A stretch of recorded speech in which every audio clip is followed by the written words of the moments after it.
ਅਗਲੀ ਜਿਹੜੀ ਹਰਜੋਤ ਸਿੰਘ ਗੱਲ ਕਰੀਏ, ਰਾਸ਼ਟਰਪਤੀ ਟਰੰਪ ਉਹਨਾਂ ਨੇ ਐਲਾਨ ਕੀਤਾ ਵੀ $10 ਬਿਲੀਅਨ ਦੀ ਵੈਲਿਊ ਦਾ ਇੱਕ ਵੱਡਾ ਆਰਮਜ਼ ਸੇਲਜ਼ ਤਾਈਵਾਨ ਨੂੰ ਵੇਚਿਆ ਜਿਹੜਾ ਉਹ ਜਾ ਰਿਹਾ ਆ।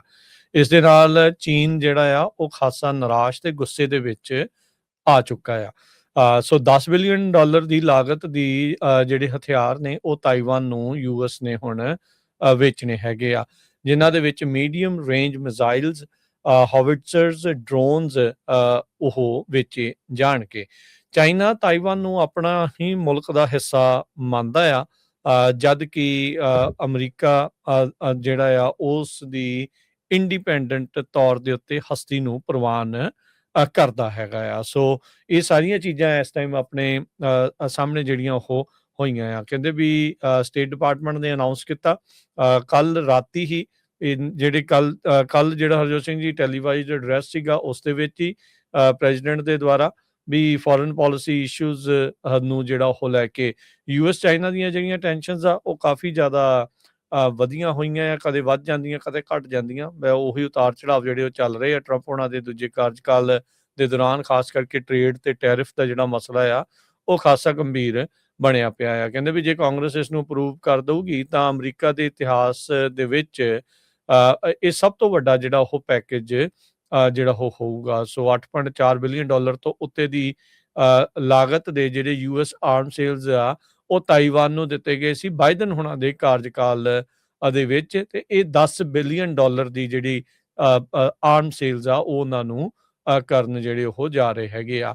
8 ਆਰਮ ਸੇਲਜ਼ ਐਗਰੀਮੈਂਟ ਅਨਾਊਂਸ ਕੀਤੇ ਗਏ ਆ, ਜਿਨ੍ਹਾਂ 'ਚ 82 high mobility artillery rocket system, ਜਿਸ ਨੂੰ ਹਾਈਮਾਰਸ ਕਹਿੰਦੇ ਆ, 420 ਟੈਕਟੀਕਲ ਮਿਜ਼ਾਈਲ ਸਿਸਟਮਸ, ਐਟਕੈਮਸ, ਤੇ ਜਿਹੜੇ ਯੂਐਸ ਆ ਇਹਨਾਂ ਨੇ ਆਲਰੇਡੀ ਅਜਿਹੇ ਹੀ ਹਥਿਆਰ ਯੂਕਰੇਨ ਨੂੰ ਵੀ ਦਿੱਤੇ ਸੀਗੇ ਬਾਈਡਨ ਕਾਰਜਕਾਲ ਦੇ ਦੌਰਾਨ ਆਪਣੇ ਆਪ ਨੂੰ ਬਚਾਉਣ ਖਾਤਰ ਰਸ਼ੀਆ ਤੋਂ।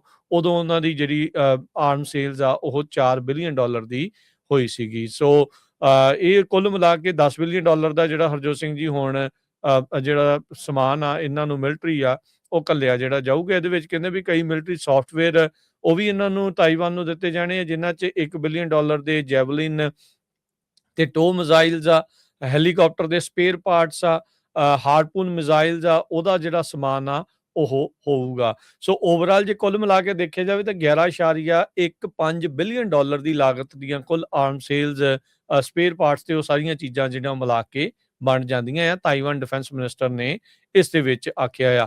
ਚਾਈਨਾ ਦਾ ਫੋਰਨ ਮਿਨਿਸਟਰ ਨਾਲ ਦੇ ਨਾਲ ਹੀ ਅਟੈਕ ਮੋਡ ਦੇ ਵਿੱਚ ਜਿਹੜਾ ਉਹ ਆ ਗਿਆ। ਉਹ ਕਹਿੰਦੇ ਵੀ ਇਹ ਜਿਹੜਾ ਮੂਵ ਆ ਟੋਟਲੀ ਗਲਤ ਹੈਗਾ ਆ, ਤੇ ਇਹ ਜਿਹੜੀ ਚਾਈਨਾ ਦੀ ਸੋਵਰਨਿਟੀ ਆ, ਪ੍ਰਭੂ ਸੱਤਾ ਆ, ਉਸ ਦੀ ਸਿਕਿਉਰਿਟੀ ਆ ਤੇ ਉਸ ਦੀ ਜਿਹੜੀ ਟੈਰੀਟੋਰੀਅਲ ਇੰਟੈਗ੍ਰਿਟੀ ਆ ਉਸ ਦੇ ਉੱਤੇ ਸਿੱਧਾ ਹਮਲਾ ਹੈਗਾ ਆ। ਸੋ ਕਹਿੰਦੇ ਵੀ ਜਿਹੜੇ ਡਿਪਲੋਮੈਟਿਕ ਐਗਰੀਮੈਂਟਸ ਬਣੇ ਆ ਯੂਐਸ ਤੇ ਚਾਈਨਾ ਦੇ ਵਿੱਚ, ਇਹ ਉਹਨਾਂ ਦੀ ਸਿੱਧੇ ਤੌਰ ਦੇ ਉੱਤੇ ਉਲੰਘਣਾ ਕੀਤੀ ਜਾ ਰਹੀ ਆ। ਤਾਈਵਾਨ ਇੰਡੀਪੈਂਡੈਂਸ ਫੋਰਸਿਸ ਲਗਾਤਾਰ ਚਾਈਨਾ ਦੇ ਉਲਟ ਲੜਦੀਆਂ ਆ ਰਹੀਆਂ ਨੇ ਵੀ ਭਾਈ ਸਾਨੂੰ ਇਸ ਮੁਲਕ ਤੋਂ ਆਜ਼ਾਦੀ ਜਿਹੜੀ ਉਹ ਚਾਹੀਦੀ ਆ, ਪਰ ਚਾਈਨਾ ਆਪਣੇ ਆਪ ਨੂੰ ਚਾਈਨਾ ਜਿਹੜਾ ਆ ਉਹ ਇਸ ਦੇ ਵਿੱਚ ਜਿਹੜਾ ਆ ਉਹ ਇਹਨੂੰ ਆਪਣਾ ਹੀ ਮੁਲਕ ਮੰਨਦਾ ਹੈਗਾ ਆ।